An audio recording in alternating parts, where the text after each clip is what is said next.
Hello and welcome back to Case Closed. Today we are your hosts, Nadia Bukravi and Anna Wagner.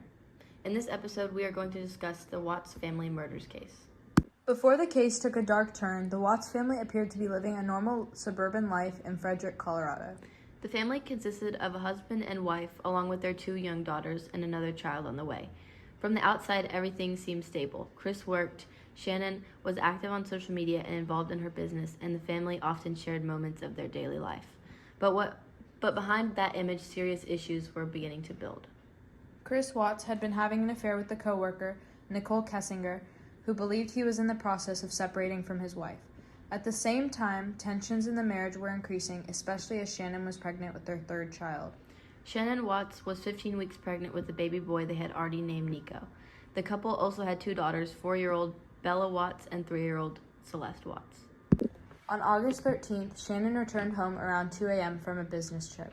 She had been dropped off by her friend and co-worker, Nicole Atkinson. When she arrived, Chris was already at home with their daughters. At first, everything seemed normal, but later that day, things took a concerning turn. Nicole Atkinson became worried when Shannon didn't respond to her messages and missed an important prenatal appointment. Knowing that this was out of character, she went to the Watts' house and knocked on the door, but no one answered. She then contacted Chris at work, who gave vague responses and eventually called the police. When officers arrived, Chris allowed them permission to search the house. Inside, they found Shannon's purse, which held her phone and her car keys. According to Atkinson, Shannon would never leave without her purse, especially because it contained her important lupus medication. The next day, Shannon and her daughters were officially declared missing, and what started as a missing persons case quickly became something much more serious. As investigators began looking deeper, cracks in Chris Watts' story started to show. Police discovered through phone records that Chris had been having an affair with a coworker, Nicole Kessinger. She later cooperated fully with the investigation and stated that she did not know that Chris was still involved in his marriage the way that he was. Chris agreed to take a polygraph test to prove his innocence, but he failed it badly, receiving one of the lowest possible scores. After the test, investigators confronted him. At that point, Chris requested to speak with his father privately if they wanted him to confess. During that conversation, he admitted to killing Shannon, but initially claimed that he did it after seeing her smother the kids to death in a fit of rage after an argument in which he asked for a divorce. However, this version of events didn't hold up for long. Investigators continued to press him, and the truth became even more disturbing. Chris later changed his story in admitting to killing not only Shannon, but also his 2 daughters. He confessed that after an argument about divorce, he strangled Shannon in their home. At the time, she was 15 weeks pregnant with their son, Nico Lee Watts.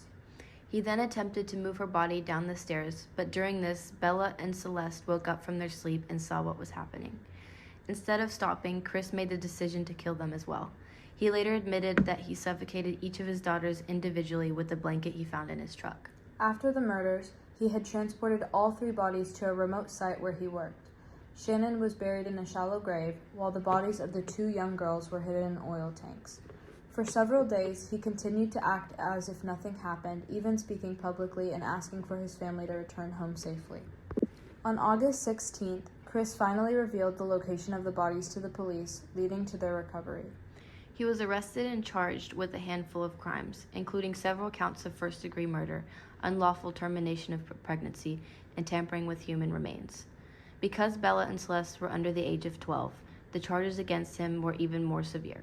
At first, Chris was held on a $5 million bail, but after fully confessing, he later pleaded guilty and the bail was revoked on November 6, 2018. The death penalty was not pursued in this case, as Shannon's family did not want any more lives lost. Instead, Chris Watts was sentenced to 5 life sentences without the possibility of parole.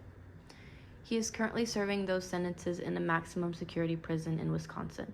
In later interviews, he confirmed that the murders were premeditated and tied to his desire to leave his marriage and start a new life.